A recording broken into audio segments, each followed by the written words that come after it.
한국은 협상이 아니라 심사를 했습니다. 그리고 우린 탈락했습니다. 이탈리아 총리실 긴급회의에서 터져나온 이 한마디에 EU 집행위 회의장 전체가 충격에 빠졌습니다. 30조 규모 에너지 공급망 프로젝트.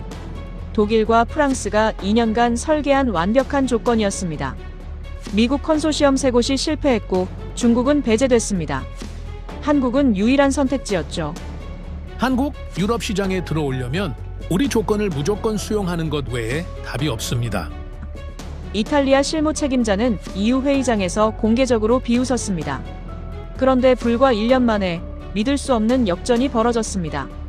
한국은 조건을 거부한 게 아니었습니다. 유럽을 기준 미달로 판정하고 있었습니다. 더 충격적인 건 제3국이 그 판정을 신뢰하며 한국과 장기 계약을 체결했다는 겁니다. 도대체 유럽은 무엇을 착각했을까요? 협상인 줄 알았는데 심사였고 선택하는 줄 알았는데 탈락한 그 충격적인 진실을 지금부터 공개합니다. 총리실 회의장에서 제 이름이 호명됐어요. 벨리니 씨, 왜 한국이 우리를 버리고 제3국과 계약했습니까? 저는 대답할 수 없었어요. 제가 뭘 놓쳤는지조차 몰랐거든요. 회의실 안은 차가웠어요.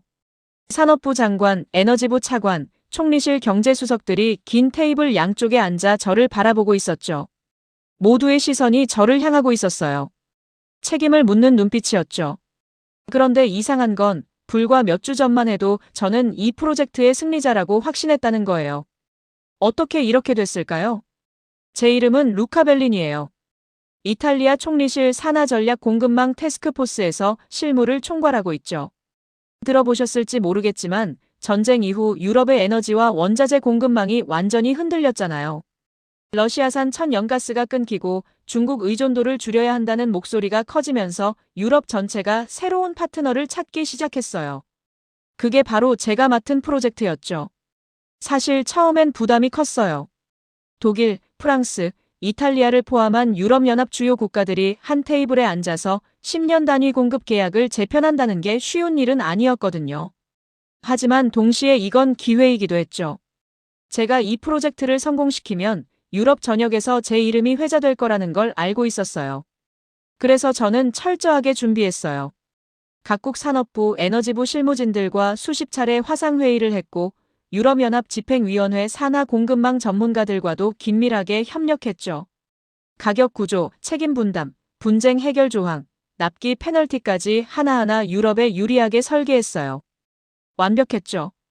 그리고 후보국 명단이 올라왔어요. 인도, 베트남, 한국, 멕시코. 네 나라 모두 나름의 강점이 있었지만 저는 한국에 가장 주목했어요.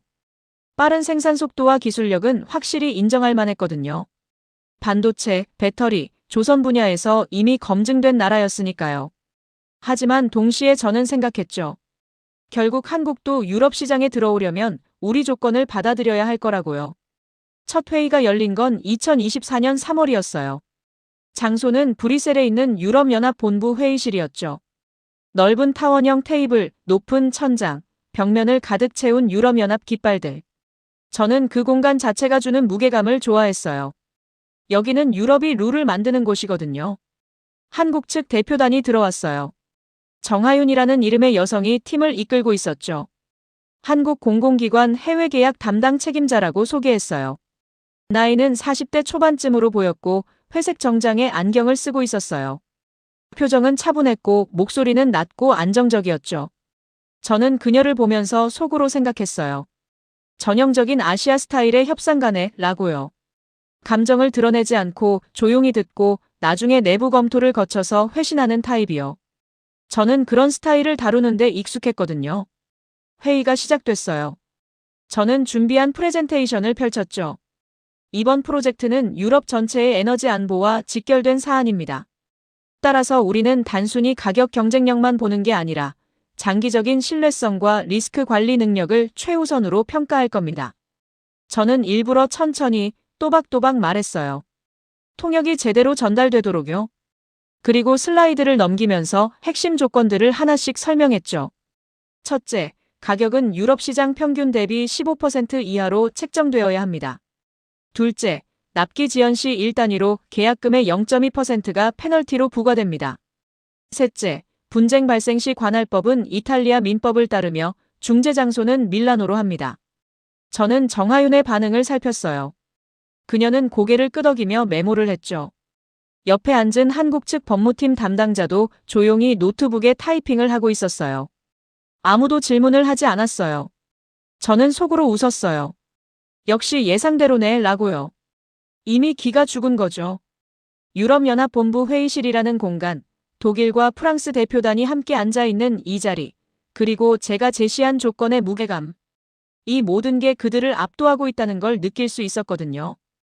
프레젠테이션이 끝나고 질의응답 시간이 주어졌어요. 저는 정하윤을 바라봤죠. 질문 있으시면 말씀하세요. 정하윤은 잠시 침묵했어요. 그리고는 차분한 목소리로 말했죠.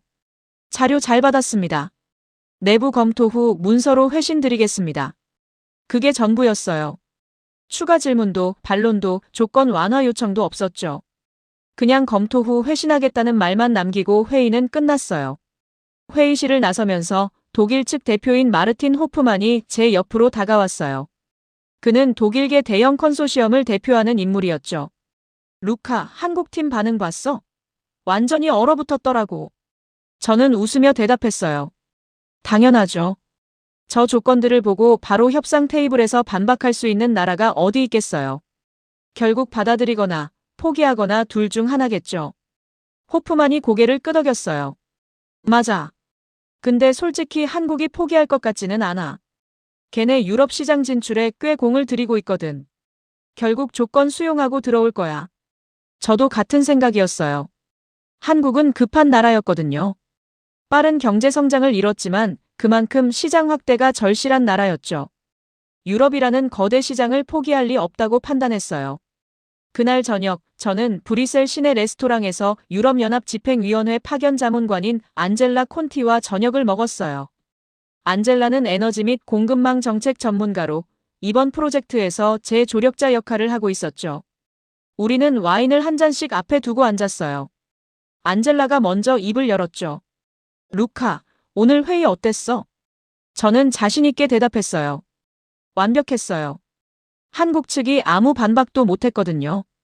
예상대로 흘러가고 있어요. 안젤라는 와인잔을 천천히 돌리며 말했어요. 그게 꼭 좋은 신호는 아닐 수도 있어. 저는 눈썹을 치켜 올렸죠. 무슨 뜻이에요? 한국이 조용한 건 협상을 포기했기 때문이 아니라 협상할 필요가 없다고 판단했기 때문일 수도 있어. 그들은 지금 우리 조건을 평가하고 있는 거야. 받아들일지 거절할지를. 저는 고개를 저었어요. 안젤라, 유럽 시장을 포기할 나라가 어디 있어요? 한국 경제 규모로는 우리 없이는 성장에 한계가 있어요. 결국 조건을 수용할 거예요. 안젤라는 한숨을 쉬었어요. 루카, 세상이 예전과는 달라졌어. 유럽이 유일한 선택지가 아니라는 거 알잖아. 저는 웃으며 와인을 한 모금 마셨어요. 맞아요. 하지만 여전히 유럽은 가장 큰 시장이에요. 그리고 우리가 기준을 세우는 곳이고요. 안젤라는 더 이상 말하지 않았어요. 다만 고개를 천천히 저으며 와인 잔을 내려놓았죠. 그날 밤 호텔로 돌아와서 저는 노트북을 켰어요. 이메일함을 확인했는데 아직 한국 측에서 회신이 오지 않았더라고요. 당연했죠. 내부 검토에는 시간이 걸릴 테니까요. 저는 침대에 누워서 천장을 바라봤어요. 그리고 생각했죠.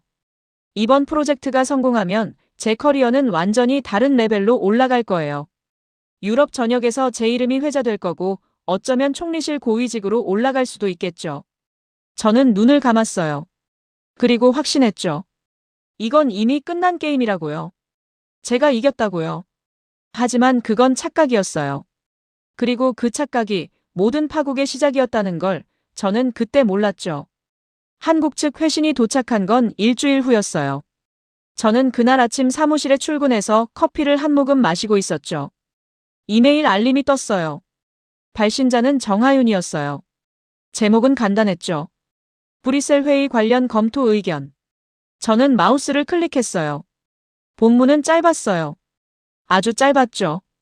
귀측이 제시하신 조건을 검토했습니다. 현 단계에서는 내부 리스크 기준에 부합하지 않아 추가 논의가 어려울 것으로 판단됩니다.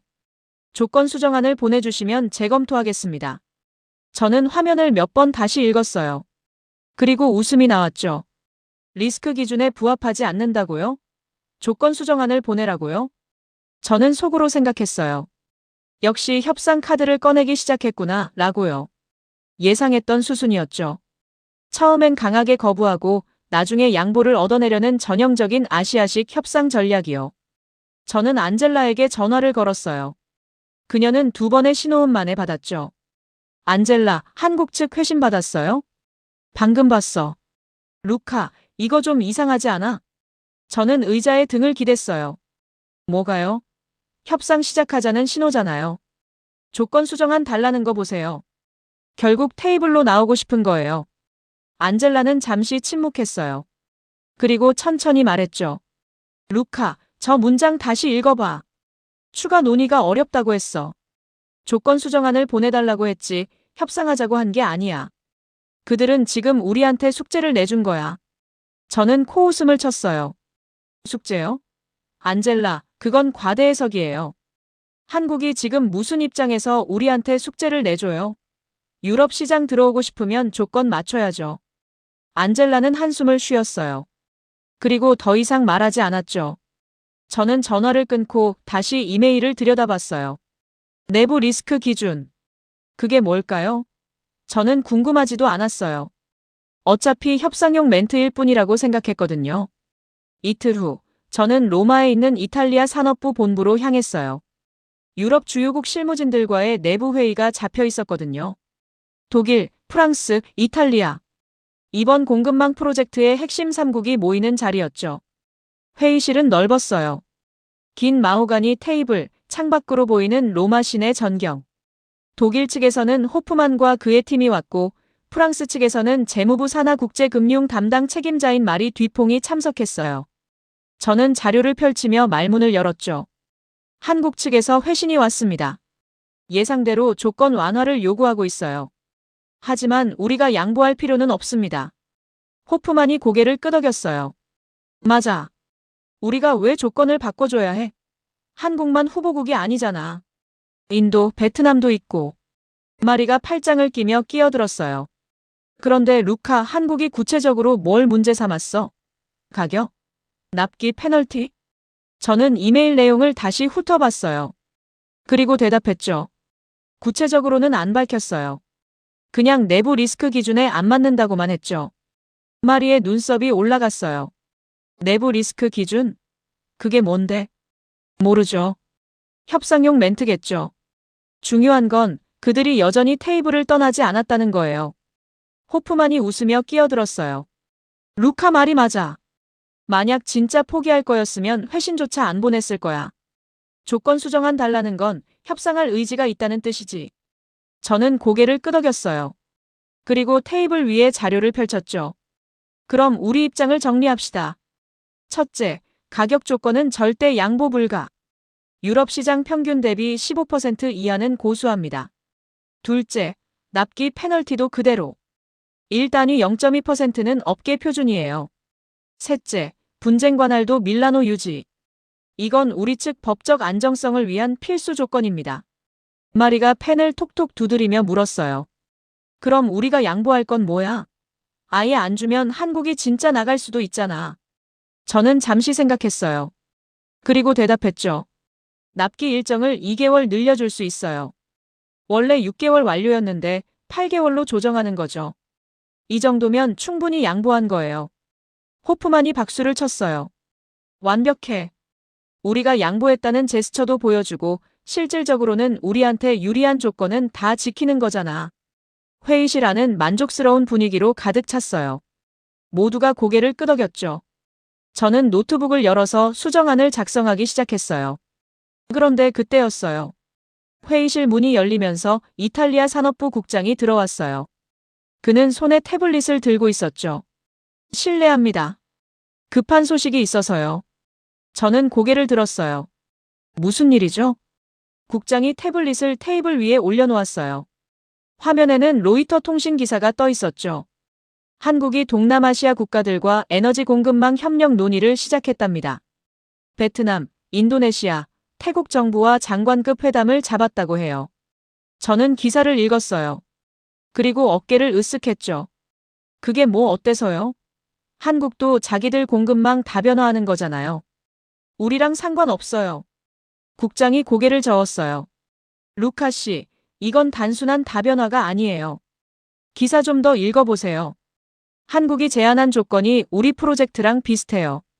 10년 장기 계약, 원자재 안정 공급, 기술 협력까지. 거의 같은 구조예요. 호프만이 태블릿을 가져가서 화면을 스크롤했어요. 그의 표정이 굳었죠. 이거 진짜네. 한국이 동남아 쪽으로 피벗하는 거 아냐? 저는 손을 저었어요. 아니에요. 이건 압박용이에요. 우리한테 보여주려고 언론에 흘린 거죠. 우리가 조건 안 바꿔주면 다른 데 간다. 이런 신호예요. 마리가 팔짱을 풀며 말했어요. 루카, 만약 한국이 진짜로 동남아 쪽으로 가버리면 어떡해? 우리 프로젝트 타임라인 생각해봐. 6개월 안에 파트너 확정해야 하잖아. 저는 자신 있게 대답했어요. 마리, 한국이 유럽 시장을 포기할 리 없어요. 동남아 시장이 아무리 커도 유럽만 한가요? 한국 경제는 수출 의존도가 높아요. 유럽 시장 접근권을 포기한다는 건 자살 행위예요. 저는 일어서서 창밖을 바라봤어요. 로마의 붉은 지붕들이 햇살 아래 빛나고 있었죠. 여러분, 걱정하지 마세요.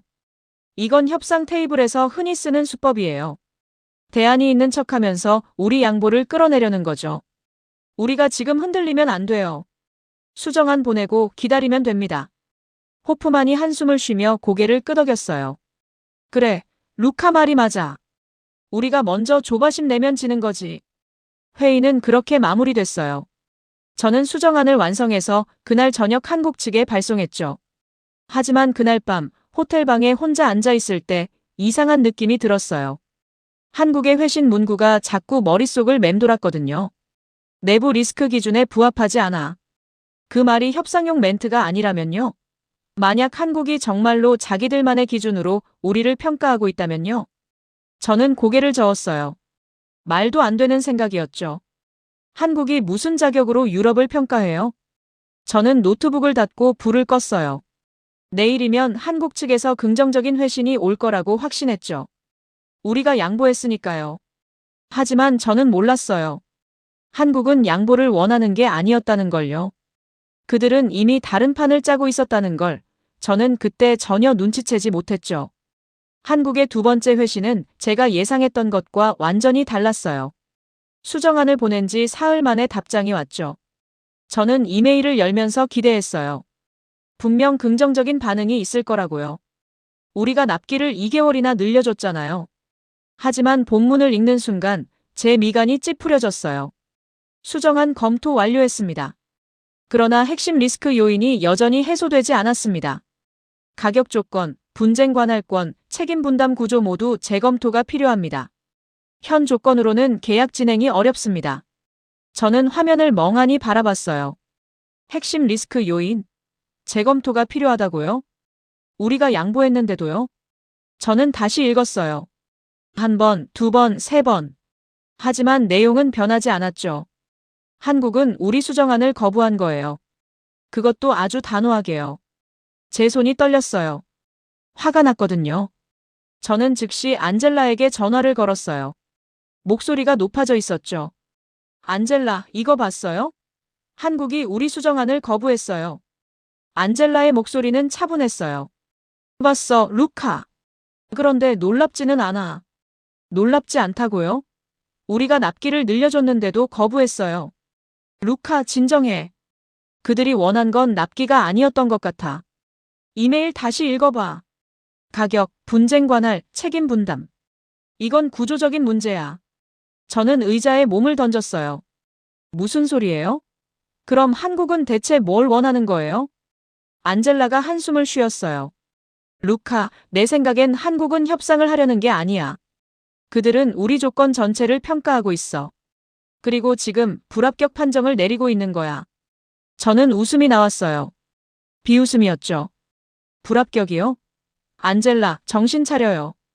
한국이 유럽한테 불합격 판정을 내린다고요? 말이 돼요? 루카. 안 돼요, 안젤라. 이건 그냥 협상 전술이에요. 강하게 나와서 우리 양보를 더 끌어내려는 거죠. 우리가 여기서 흔들리면 안 돼요. 저는 전화를 끊었어요. 그리고 책상을 쳤죠. 뭔가 잘못되고 있었어요. 분명히 잘못되고 있었어요. 하지만 저는 인정하고 싶지 않았어요. 그날 오후, 저는 긴급 화상회의를 소집했어요. 호프만, 마리, 그리고 유럽연합 집행위원회 규정 담당 고위 관료까지 참석했죠. 화면 속 호프만의 얼굴은 굳어 있었어요. 루카, 이거 심각한데? 한국이 우리를 완전히 무시하고 있잖아. 마리가 끼어들었어요. 루카, 솔직히 말해봐. 한국이 진짜로 나갈 수도 있는 거 아냐? 저는 고개를 저었어요. 아니에요. 절대 아니에요. 이건 블러핑이에요.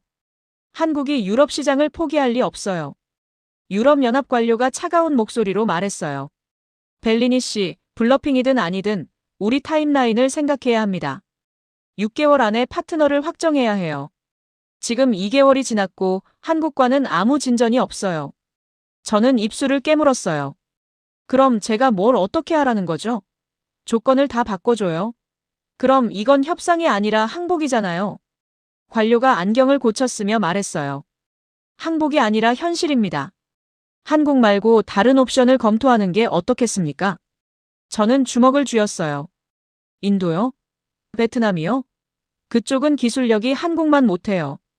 납기 준수율도 떨어지고요. 하지만 적어도 협상 테이블에는 앉아 있지 않습니까? 그 말이 제 가슴을 찔렀어요. 사실이었거든요. 한국은 이미 테이블을 떠나고 있었어요. 아니, 어쩌면 처음부터 앉지도 않았을지 몰라요. 회의는 결론 없이 끝났어요. 저는 화면을 끄고 어두운 사무실에 혼자 앉아 있었죠. 책상 위에 놓인 서류들이 눈에 들어왔어요. 유럽에 유리하게 설계된 완벽한 조건들. 가격, 페널티, 관할권. 모든 게 우리 손에 유리했어요. 그런데 왜 한국은 받아들이지 않는 걸까요? 저는 다시 한국의 이메일을 열었어요. 그리고 한 문장을 계속 읽었죠. 핵심 리스크 요인이 여전히 해소되지 않았습니다. 리스크. 그들은 계속 리스크를 이야기하고 있었어요. 대체 무슨 리스크를 말하는 걸까요? 저는 노트북을 열어서 한국 공공기관들의 해외 계약 사례를 검색하기 시작했어요. 뭔가 단서가 있을 거라고 생각했거든요. 그리고 발견했어요. 한국은 지난 5년간 해외 대형 프로젝트에서 단 한 건의 계약 불이행도 없었어요. 납기 지연율은 0.3%. 분쟁 발생률은 거의 제로에 가까웠죠. 저는 화면을 응시했어요. 이게 뭘 의미하는 걸까요? 한국은 약속을 지키는 나라였어요. 규정을 지키고 납기를 맞추고 분쟁을 피하는 시스템을 가진 나라였죠. 그렇다면 그들이 말하는 리스크는요? 저는 천천히 깨닫기 시작했어요. 한국이 평가하는 리스크는 자기들의 리스크가 아니었어요. 우리의 리스크였죠. 우리가 약속을 지킬 수 있는지, 우리가 분쟁을 일으키지 않을지, 우리가 일방적으로 조건을 바꾸지 않을지. 한국은 그걸 평가하고 있었던 거예요. 저는 등골이 서늘해졌어요. 만약 이게 사실이라면요? 만약 한국이 정말로 우리를 심사하고 있었다면요? 그렇다면 우리가 제시한 조건들, 유럽에게만 유리한 그 조건들은요? 저는 입술을 깨물었어요. 그건 한국 입장에서는 거대한 위험 신호였을 거예요. 그날 밤, 저는 잠을 이룰 수 없었어요. 침대에 누워서 천장을 바라보며 생각했죠. 내가 뭘 놓쳤을까? 어디서부터 잘못된 걸까? 그리고 가장 무서운 질문. 한국은 이미 우리를 포기한 걸까? 새벽 4시, 제 핸드폰에 뉴스 알림이 떴어요. 한국-베트남, 에너지 공급망 양해각서 체결. 10년 장기 협력 합의. 저는 벌떡 일어나 앉았어요. 손이 떨렸어요. 이건 블러핑이 아니었어요. 한국은 진짜로 다른 판을 짜고 있었던 거예요.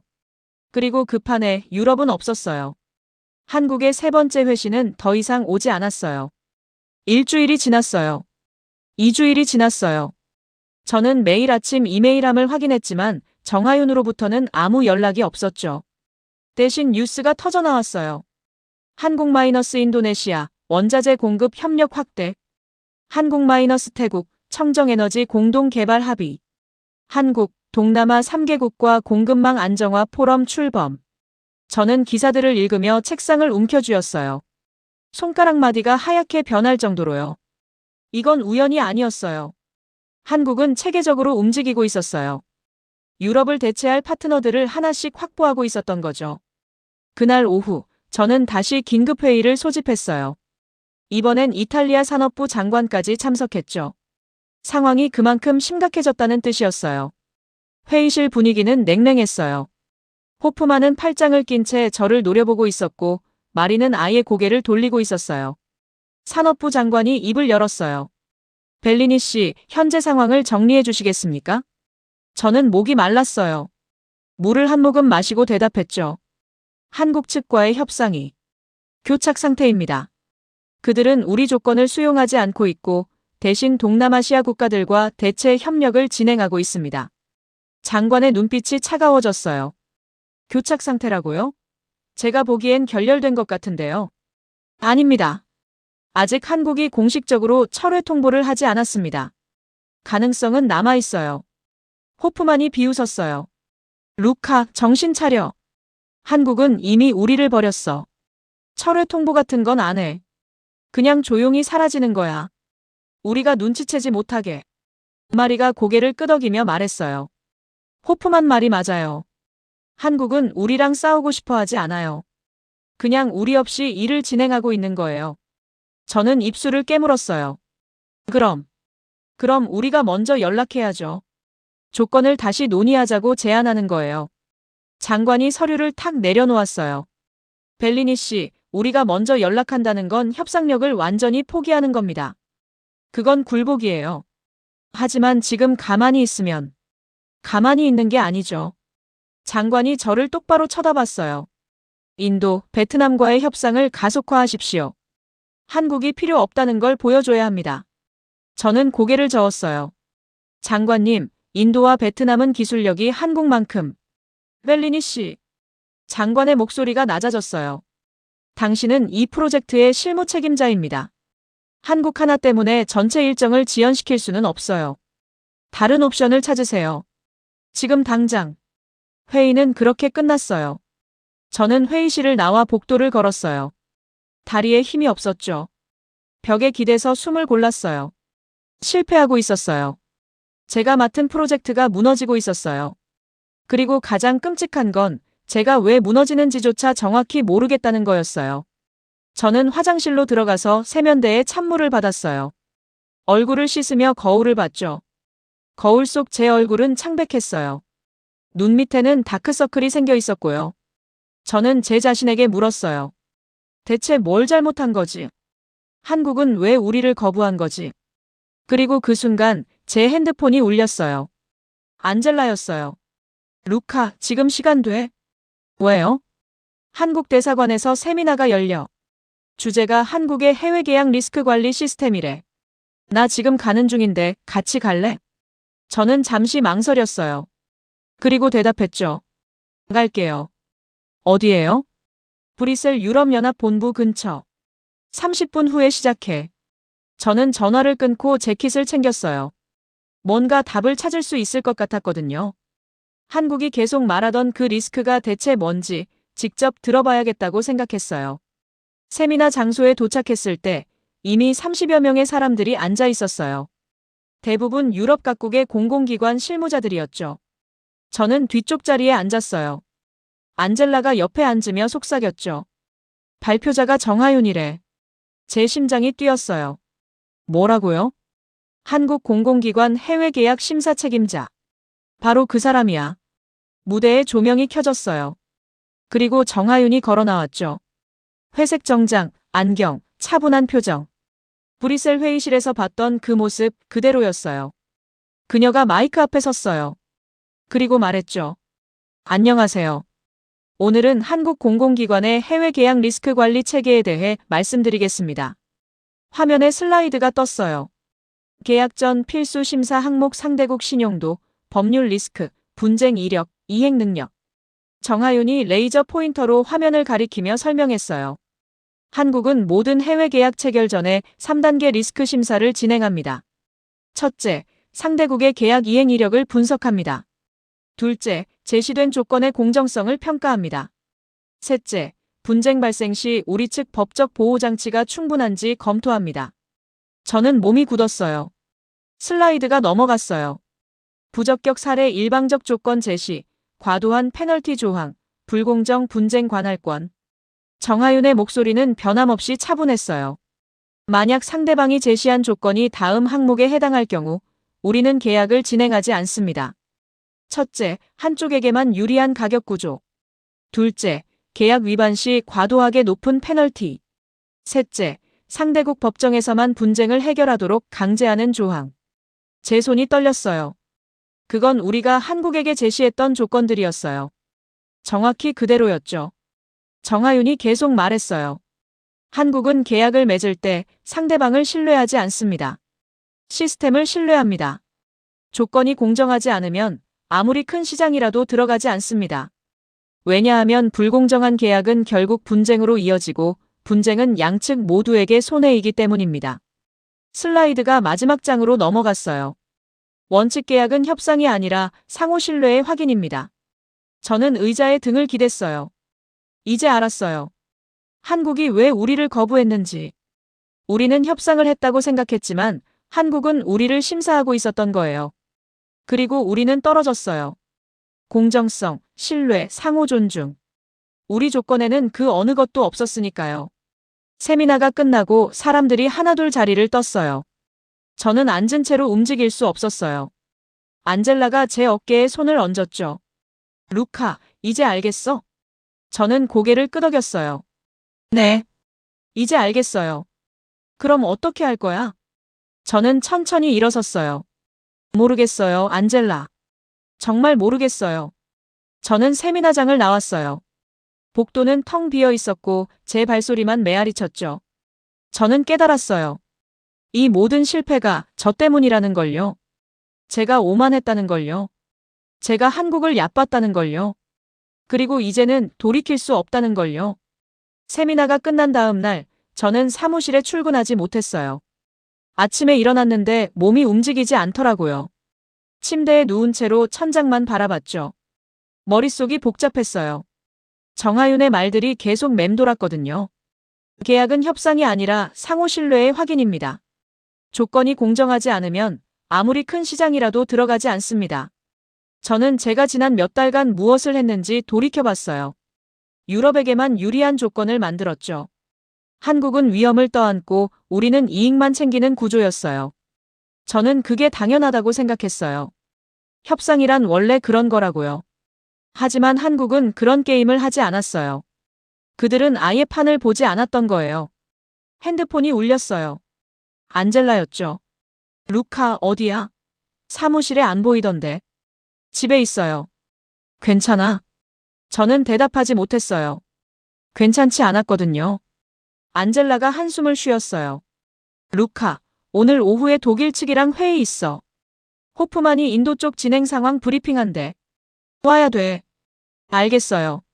저는 전화를 끊고 샤워를 했어요. 찬물로요.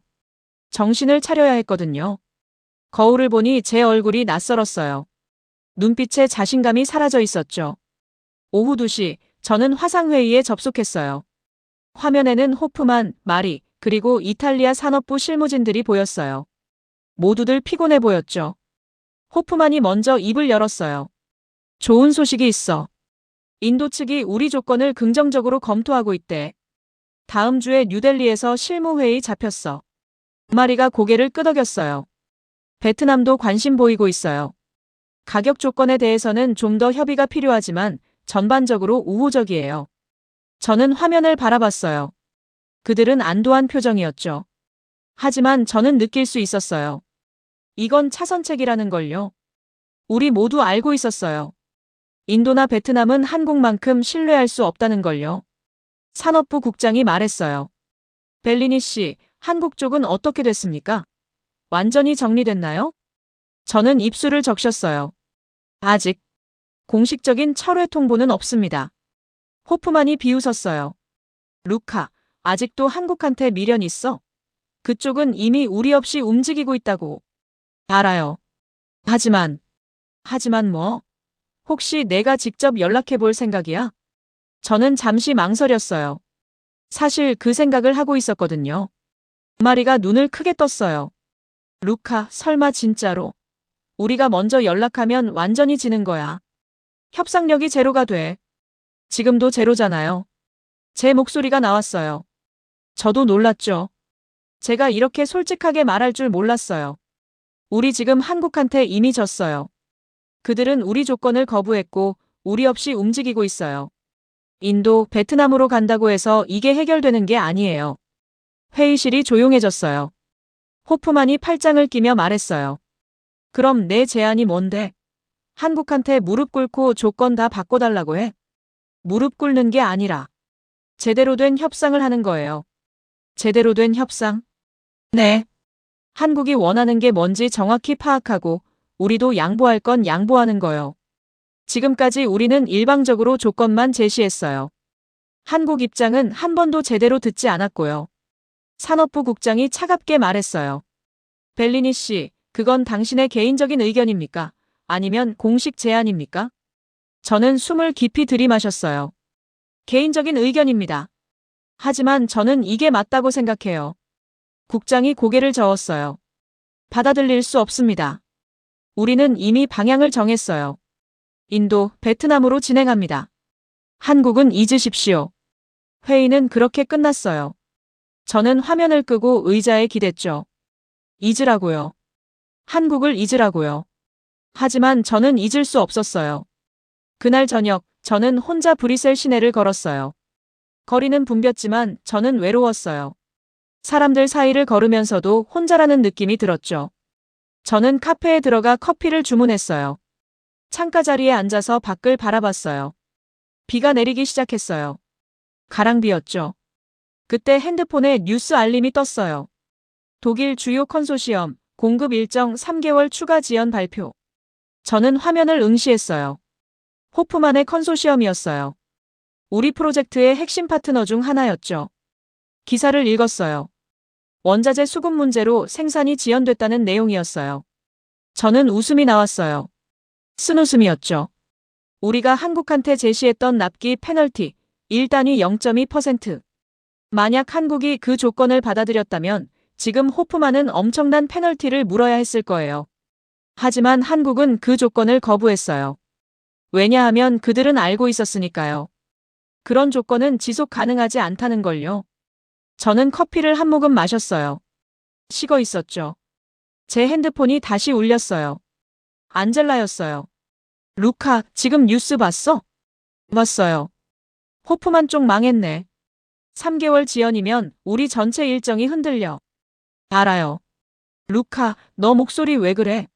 혹시 울고 있어? 저는 대답하지 않았어요. 울고 있지는 않았지만 목이 메었거든요. 안젤라가 조용히 말했어요. 루카, 이거 내 잘못 아니야. 프로젝트가 복잡한 거고 변수가 많은 거야. 제 잘못 맞아요, 안젤라. 뭐? 제가 한국을 놓쳤어요. 제가 오만했고 제가 그들을 무시했어요. 세미나에서 정하윤 말 들었잖아요. 한국은 명확한 기준이 있었어요. 우리가 그 기준을 무시한 거예요. 안젤라가 한숨을 쉬었어요. 루카, 지금 내가 할 수 있는 게 뭐야? 진짜로 한국한테 연락할 거야? 저는 창밖을 바라봤어요. 비는 더 세차게 내리고 있었죠. 모르겠어요. 연락한다고 해서 뭐가 바뀔까요?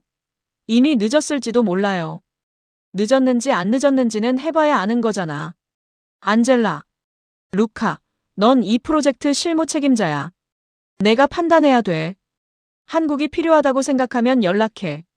아니면 인도랑 가든지. 저는 전화를 끊었어요. 그리고 핸드폰을 테이블 위에 내려놓았죠. 화면에는 정하윤의 이메일 주소가 저장돼 있었어요. 저는 그걸 한참 동안 바라봤어요. 제가 지금 이메일을 보낸다면 뭐라고 써야 할까요? 조건을 다시 논의하고 싶습니다. 우리가 잘못 생각했던 것 같습니다. 도와주세요. 저는 고개를 저었어요. 어떤 말도 맞지 않았어요. 왜냐하면 진짜 문제는 조건이 아니었으니까요. 진짜 문제는 신뢰였어요. 우리는 한국을 신뢰하지 않았고 한국도 우리를 신뢰하지 않게 됐어요. 그리고 신뢰는 이메일 한 통으로 회복되지 않아요. 저는 커피값을 계산하고 카페를 나왔어요. 비를 맞으며 걸었죠. 우산도 없었지만 상관없었어요. 젖어도 괜찮았어요. 어차피 저는 이미 모든 걸 잃어가고 있었으니까요. 그날 밤 호텔 방으로 돌아왔을 때 저는 노트북을 열었어요. 그리고 한국 관련 모든 자료를 다시 읽기 시작했어요. 회의록, 이메일, 뉴스 기사. 뭔가 놓친 게 있을 거예요. 뭔가 제가 보지 못한 신호가 있었을 거예요. 새벽 3시까지 읽었어요. 그리고 깨달았어요. 한국은 단 한 번도 우리를 거짓말로 속이지 않았다는 걸요. 그들은 처음부터 명확했어요. 내부 리스크 기준에 부합하지 않습니다. 우리가 그 말을 무시했을 뿐이에요. 저는 노트북을 닫았어요. 그리고 침대에 누웠죠. 내일이면 뉴델리 회의가 있어요. 인도와의 협상이 시작되죠. 저는 그 회의에 참석해야 해요. 하지만 제 마음은 이미 다른 곳에 있었어요. 한국에 있었어요. 제가 놓쳐버린, 그리고 다시는 잡을 수 없을지도 모르는 그곳이에요. 뉴델리 회의는 실망스러웠어요. 인도 측 대표단은 열정적이었지만 구체적인 답변은 피했어요. 가격은 검토하겠다. 납기는 최선을 다하겠다. 기술 수준은 곧 따라잡겠다. 모든 대답이 애매했죠. 회의가 끝나고 호프만이 제 옆으로 다가왔어요. 루카, 솔직히 말해봐. 인도 믿어? 저는 고개를 저었어요. 아니요. 나도 그래. 근데 우리한테 다른 선택지가 있어? 저는 대답하지 않았어요. 선택지가 있었죠. 한국이요. 하지만 그 선택지는 이미 사라진 것 같았어요. 비행기로 돌아오는 길, 제 핸드폰에 메시지가 떴어요. 안젤라였어요. 루카, 긴급. 전화 좀 해. 저는 기내 와이파이로 전화를 걸었어요. 무슨 일이에요? 안젤라의 목소리는 긴박했어요. 한국이 발표했어. 방금 로이터 통신에 떴어. 한국 마이너스 베트남 마이너스 인도네시아 3국 에너지 공급망 협력 패키지. 10년 계약이야, 루카. 총액이 200억 유로래. 저는 숨이 막혔어요. 200억? 우리 프로젝트 규모랑 거의 같잖아요. 그게 다가 아니야. 조건 들어봐. 가격은 시장 평균 수준, 납기는 여유있게 12개월, 분쟁 해결은 싱가포르 국제중재.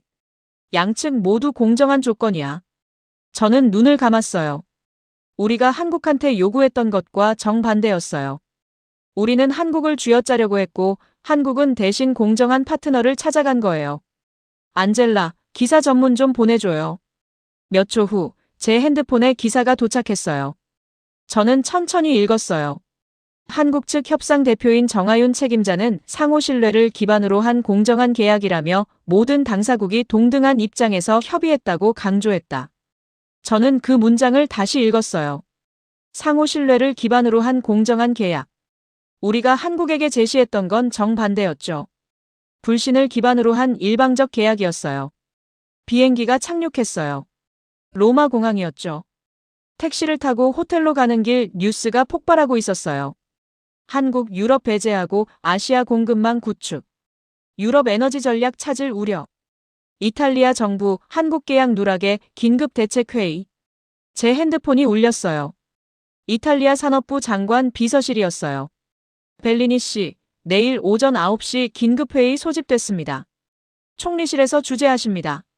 저는 전화를 끊고 호텔방에 들어갔어요. 노트북을 켰죠. 이메일 함에는 수십 통의 메일이 쌓여 있었어요. 모두 같은 질문이었어요. 왜 한국을 놓쳤습니까? 저는 한국 뉴스 사이트를 검색했어요. 정하윤의 인터뷰가 실려 있었죠. 이번 계약의 핵심은 상호 존중입니다. 우리는 파트너를 선택할 때 시장 크기가 아니라 신뢰 가능성을 봅니다. 계약 조건이 한쪽에게만 유리하다면 그건 지속 가능하지 않습니다. 저는 화면을 오래 바라봤어요. 그녀는 우리를 직접 언급하지 않았지만 메시지는 명확했어요. 유럽은 신뢰할 수 없는 파트너였다는 거예요. 다음 날 아침, 저는 로마 총리실로 향했어요. 기자들이 입구에 몰려 있었죠. 벨리니 씨, 한국 계약 실패에 대해 한 말씀 해주시죠. 저는 고개를 숙이고 건물 안으로 들어갔어요. 회의실 문을 열고 들어갔어요. 긴 테이블 양쪽에 사람들이 앉아 있었어요. 산업부 장관, 경제부 차관, 외교부 국장. 그리고 상석에는 멜로니 총리가 앉아 있었어요. 저는 삼켰어요. 총리가 직접 나올 줄은 몰랐거든요. 앉으세요, 벨리니 씨. 저는 자리에 앉았어요. 총리가 서류를 넘기며 말했어요. 한국이 베트남, 인도네시아와 체결한 계약건 모두 보셨죠? 200억 유로 규모입니다.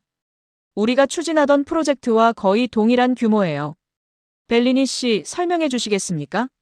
왜 한국이 우리를 선택하지 않았습니까? 저는 입술을 적셨어요. 한국은 우리 조건을 받아들이지 않았습니다. 그들의 내부 리스크 기준에 부합하지 않았기 때문입니다. 산업부 장관이 끼어들었어요. 리스크 기준이요? 구체적으로 뭘 말하는 겁니까? 저는 숨을 깊이 들이마셨어요. 우리가 제시한 조건이 한국 입장에서는 불공정했습니다. 가격, 페널티, 분쟁 관할 모두 우리에게만 유리했고 한국은 그런 조건을 받아들이지 않습니다. 경제부 차관이 물었어요. 그럼 조건을 수정했어야 하는 거 아닙니까? 수정안을 보냈습니다. 하지만 충분하지 않았습니다. 우리가 바꾼 건 납기뿐이었어요. 핵심 조건은 그대로였고 한국은 구조적 변화를 원했지만 우리는 주지 않았습니다. 멜로니 총리가 펜을 내려놓았어요. 벨리니 씨, 당신은 이 프로젝트의 실무 책임자였습니다. 한국이 핵심 조건 변경을 원한다는 걸 알았으면 위로 보고했어야 하는 거 아닙니까? 저는 고개를 숙였어요. 그때는 한국이 결국 받아들일 거라고 판단했습니다. 한국이 유럽 시장을 포기할 리 없다고 생각했습니다. 총리가 차갑게 웃었어요. 하지만 포기했죠.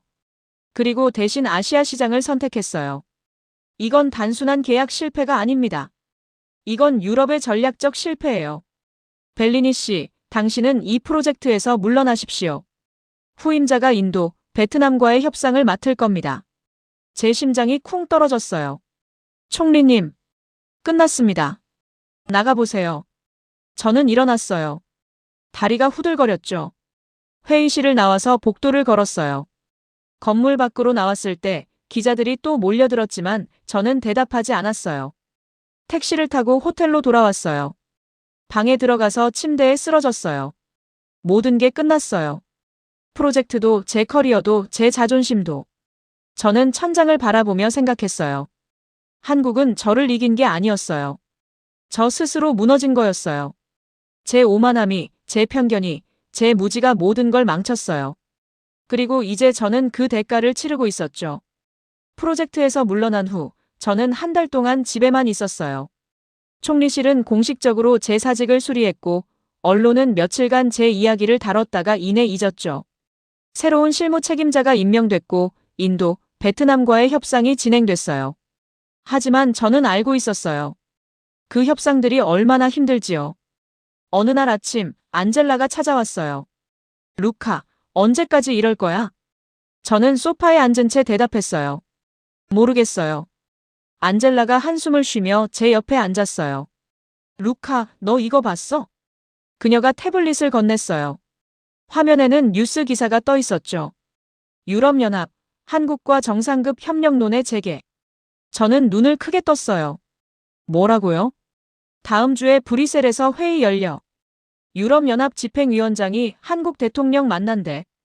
공급망 협력 재논의한다고 해. 저는 기사를 읽었어요. 심장이 빨리 뛰었죠. 이게 가능해요? 안젤라가 고개를 끄덕였어요. 정치적 결단이지. 실무선에서 실패했으니 정상급에서 푸는 거야. 근데 루카, 넌 못 가. 알아요. 정말 괜찮아? 저는 창밖을 바라봤어요. 괜찮을 리 없죠. 하지만 제가 망친 건데 어떻게 해요? 일주일 후 브뤼셀 회의가 열렸어요. 저는 집에서 뉴스를 봤어요. 생중계였죠. 화면에는 거대한 회의장이 보였어요. 유럽연합 깃발과 태극기가 나란히 걸려 있었죠. 유럽 측에서는 집행위원장을 비롯해 주요국 정상들이 참석했어요. 독일, 프랑스, 이탈리아 총리들도 보였죠. 한국 측에서는 이재명 대통령이 앉아 있었어요. 그 옆에 정하윤이 보였죠. 저는 화면 속 그녀를 바라봤어요. 여전히 차분한 표정이었어요. 회의가 시작됐어요. 유럽연합 집행위원장이 먼저 말했어요. 대통령 각하, 오늘 이 자리는 유럽과 한국의 새로운 협력을 논의하기 위해 마련됐습니다. 우리는 지난 몇 달간의 불협화음을 뒤로하고 상호 이익이 되는 방안을 찾고 싶습니다. 이재명 대통령이 고개를 끄덕였어요. 감사합니다. 한국도 유럽과의 협력을 중요하게 생각합니다. 멜로니 총리가 끼어들었어요. 대통령 각하, 한국이 베트남, 인도네시아와 맺은 계약을 봤습니다. 매우 인상적이었어요. 우리도 그런 협력을 원합니다. 이재명 대통령이 잠시 침묵했어요. 그리고 정하윤을 바라봤죠. 정하윤이 일어났어요. 마이크 앞에 섰어요. 말씀드리겠습니다. 한국이 베트남, 인도네시아와 체결한 계약의 핵심은 공정성입니다. 양측이 동등한 입장에서 협의했고 조건도 상호 균형을 맞췄습니다. 그녀의 목소리는 차분했지만 단호했어요. 만약 유럽이 한국과 협력을 원하신다면 같은 원칙이 적용돼야 합니다. 일방적 조건 제시가 아니라 상호 존중을 기반으로 한 협의여야 합니다. 회의장이 조용해졌어요. 독일 총리가 말했어요. 한국 측 입장은 이해합니다. 하지만 유럽도 자체적인 기준과 원칙이 있습니다. 우리가 모든 조건을 바꿀 수는 없어요. 정하윤이 고개를 끄덕였어요. 모든 조건을 바꾸라는 게 아닙니다. 다만 공정해야 한다는 겁니다. 예를 들어 납기 지연 페널티는 양측에 동일하게 적용돼야 합니다. 분쟁 관할도 제3국 중재로 해야 하고요. 프랑스 대통령이 끼어들었어요. 그런 조건이라면 협상이 가능합니다. 우리도 공정한 계약을 원하니까요. 저는 화면을 뚫어지게 봤어요. 분위기가 바뀌고 있었어요. 정하윤의 말에 유럽 정상들이 귀 기울이고 있었죠. 이재명 대통령이 말했어요. 한국은 파트너를 가리지 않습니다. 유럽이든 아시아든 어디든 좋은 파트너와 일하고 싶습니다. 단 신뢰가 전제돼야 합니다. 멜로니 총리가 고개를 숙였어요. 대통령 각하, 솔직히 말씀드리겠습니다. 지난 협상에서 우리 측 실무진이 실수했습니다. 너무 일방적이었어요.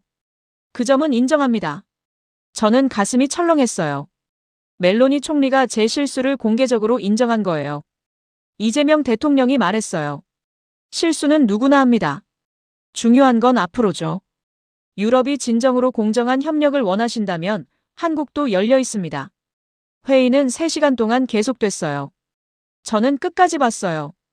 화면 속에서 양측은 점점 가까워지고 있었죠. 회의가 끝날 무렵 공동 성명이 발표됐어요. 유럽연합과 대한민국은 상호 존중과 공정성을 기반으로 한 새로운 협력 방안을 모색하기로 합의했다. 양측은 향후 6개월 내 구체적 협력 조건을 마련할 것이다. 저는 텔레비전을 껐어요. 그리고 소파에 기댔죠. 결국 해냈네요. 정상급에서 해결한 거예요. 하지만 저는 알고 있었어요. 이건 제가 했어야 할 일이었다는 걸요. 저만 제대로 했더라면 정상급 회담까지 갈 필요가 없었을 거예요. 저만 한국을 존중했더라면, 처음부터 공정한 조건을 제시했더라면 이 모든 혼란은 없었을 거예요. 핸드폰이 울렸어요. 안젤라였어요. 루카, 회의 봤어? 네, 봤어요. 다행이다. 이제 협력 재개될 것 같아. 다행이네요. 안젤라가 잠시 침묵했어요. 루카, 미안해. 내가 했어야 할 일이었는데. 아니에요, 안젤라. 제가 기회를 날렸어요. 이제 다른 사람들이 제대로 하는 거죠. 그래도 괜찮아요. 정말요. 저는 전화를 끊었어요. 창밖을 바라봤어요. 해가 지고 있었죠. 저는 깨달았어요. 이 모든 과정이 저에게 주는 교훈이라는 걸요. 오만함의 대가를요. 상대를 무시했을 때 어떤 일이 벌어지는지를요. 그리고 신뢰가 얼마나 중요한지를요. 저는 이제 알았어요. 하지만 너무 늦었죠. 제가 배운 교훈은 이제 다른 사람들이 써먹을 거예요. 저는 그저 실패한 사람으로 기억될 뿐이죠. 그게 제가 치러야 할 대가였어요. 브뤼셀 정상회담이 끝난 지 3개월 후 뉴스가 떴어요. 유럽연합 마이너스 한국 공정 협력 원칙 기반 에너지 공급망 계약 체결. 저는 카페에 앉아서 그 기사를 읽었어요. 계약 규모는 150억 유로. 제가 처음 추진했던 프로젝트보다는 작았지만 충분히 의미 있는 규모였죠. 기사를 계속 읽었어요. 이번 계약의 특징은 양측 모두에게 공정한 조건이라는 점이다. 가격은 시장 평균 수준, 납기 페널티는 쌍방 적용, 분쟁 해결은 제네바 국제중재로 합의됐다. 저는 커피를 한 모금 마셨어요. 식어 있었죠. 제가 처음부터 이렇게 했더라면 어땠을까요? 한국을 동등한 파트너로 대했더라면요. 아마 몇 달 만에 끝났을 거예요. 정상회담도 제 경질도 이 모든 혼란도 없었을 거고요. 제 핸드폰이 울렸어요. 안젤라였죠. 루카, 지금 어디야? 카페요. 왜요? 거기 그대로 있어. 10분 후에 도착. 저는 전화를 끊고 기다렸어요. 안젤라가 무슨 일로 급하게 오는지 궁금했죠. 10분 후 카페 문이 열렸어요. 안젤라가 들어왔어요. 루카, 여기 있었구나. 그녀가 제 맞은편에 앉으며 가방에서 봉투를 꺼냈어요. 뭔데요? 열어봐. 저는 봉투를 열었어요. 안에는 편지가 들어있었죠. 발신인은 정하윤이었어요. 제 손이 떨렸어요. 이게 어떻게? 한국 대표단이 브뤼셀 떠나기 전에 나한테 줬어. 너한테 전해달라고. 저는 편지를 펼쳤어요. 영어로 쓰여 있었죠. 벨리니 씨께 우리는 한 번도 만난 적이 없지만 당신이 이 프로젝트에 쏟은 노력을 알고 있습니다. 저는 당신을 비난하고 싶지 않습니다. 협상이란 원래 어려운 것이고 각자의 입장이 있으니까요. 다만 한 가지만 말씀드리고 싶습니다.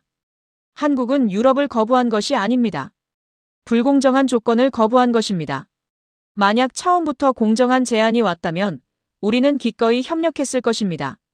상대를 존중하는 것, 그것이 모든 협력의 시작입니다. 이번 일이 당신에게 좋은 교훈이 되길 바랍니다. 다음에 더 나은 모습으로 만날 수 있기를 기대합니다. 진심을 담아, 정하윤. 저는 편지를 읽고 또 읽었어요. 눈물이 날 것 같았어요. 그녀는 저를 비난하지 않았어요. 대신 교훈을 주고 심지어 다음 기회를 말하고 있었죠. 루카, 괜찮아? 안젤라의 목소리가 들렸어요. 저는 고개를 끄덕였어요. 괜찮아요. 그냥 부끄러워요. 왜? 정하윤은 끝까지 품위를 지켰어요. 저를 공격하지도 않았고 비난하지도 않았어요. 그냥 원칙을 지켰을 뿐이죠. 근데 저는 그 원칙을 오만이라고 착각했어요. 저는 편지를 조심스럽게 접었어요. 안젤라, 저 이제 뭐 해야 할까요? 안젤라가 미소를 지었어요. 다시 시작하면 되지. 루카, 너 아직 젊잖아. 이번 실패로 배운 게 많잖아. 하지만 루카, 정하윤이 뭐라고 썼어? 다음에 더 나은 모습으로 만날 수 있기를 기대한다고 했잖아. 그 말은 기회가 또 있다는 뜻이야. 저는 창밖을 바라봤어요. 제가 정말 다시 시작할 수 있을까요? 당연하지. 실패를 인정하고 배우는 사람은 강해져. 너 이제 예전의 루카가 아니잖아. 그날 밤 저는 집에 돌아와서 책상에 앉았어요. 노트북을 켰죠. 그리고 새 문서를 열었어요. 제목을 입력했어요. 나는 왜 실패했는가, 루카 벨리니의 고백. 저는 타이핑을 시작했어요. 제가 겪은 모든 과정을요. 제가 저지른 모든 실수를요. 한국을 얕봤던 것, 오만했던 것, 경고 신호를 무시했던 것, 공정함보다 이익만 추구했던 것. 그리고 가장 중요한 교훈. 상대를 존중하지 않으면 아무것도 얻을 수 없다는 것. 저는 밤새 썼어요. 새벽이 됐을 때 마지막 문장을 입력했어요. 나는 한국에게 진 것이 아니다. 나 자신의 오만함에게 졌다. 하지만 그 패배가 나를 더 나은 사람으로 만들었다. 이것이 내가 배운 가장 값비싼, 그리고 가장 소중한 교훈이다. 저는 문서를 저장했어요. 그리고 창밖을 바라봤죠. 해가 떠오르고 있었어요.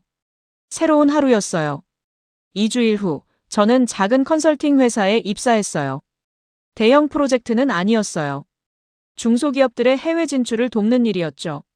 첫 고객사와의 미팅이 잡혔어요. 한국 기업이었어요.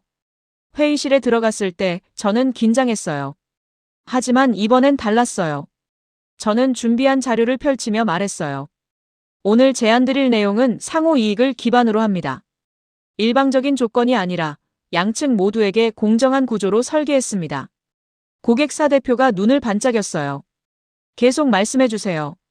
저는 설명을 이어갔어요. 이번엔 상대방의 입장을 먼저 고려했어요. 그들이 원하는 게 뭔지, 어떤 리스크를 우려하는지, 어떤 조건이 그들에게 공정한지요. 회의가 끝나고 고객사 대표가 악수를 청했어요. 벨리니 씨, 정말 좋은 제안이었습니다. 함께 일하고 싶네요. 저는 악수를 받으며 미소 지었어요. 감사합니다. 좋은 파트너가 되도록 노력하겠습니다. 사무실로 돌아오는 길, 저는 하늘을 올려다봤어요. 구름이 천천히 흘러가고 있었죠. 저는 깨달았어요. 실패는 끝이 아니라는 걸요. 실패는 새로운 시작이라는 걸요. 제가 한국에게서 배운 교훈, 정하윤이 보여준 원칙, 그 모든 것들이 저를 더 나은 사람으로 만들고 있었어요. 그날 저녁, 저는 정하윤에게 답장을 썼어요. 정하윤 책임자님께 편지 감사합니다. 당신의 말씀이 맞습니다. 저는 오만했고 상대를 존중하지 못했습니다. 하지만 이제 배웠습니다. 그리고 다시 시작하고 있습니다. 언젠가 다시 만날 날이 온다면 그때는 더 나은 모습으로 서 있겠습니다. 가르침에 감사드립니다. 루카 벨리니. 저는 이메일을 보냈어요. 그리고 창밖을 바라봤죠. 저는 이제 알았어요. 진정한 승리는 상대를 이기는 게 아니라는 걸요. 서로를 존중하며 함께 성장하는 거라는 걸요. 그리고 그 교훈을 저는 평생 잊지 않을 거예요. 왜냐하면 그건 제가 가장 비싼 대가를 치르고 배운 것이니까요. 제 오만함이 무너지면서 저는 비로소 진짜 협상이 무엇인지 배웠어요. 그리고 그게 제 인생에서 가장 값진 배움이었어요. 저는 루카 벨린이에요. 한때는 오만했고 실패했고 모든 걸 잃었던 사람이에요. 하지만 이제는 압니다. 실패가 저를 더 나은 사람으로 만들었다는 걸요. 그리고 그게 제가 한국에게서 받은 마지막 선물이라는 걸요.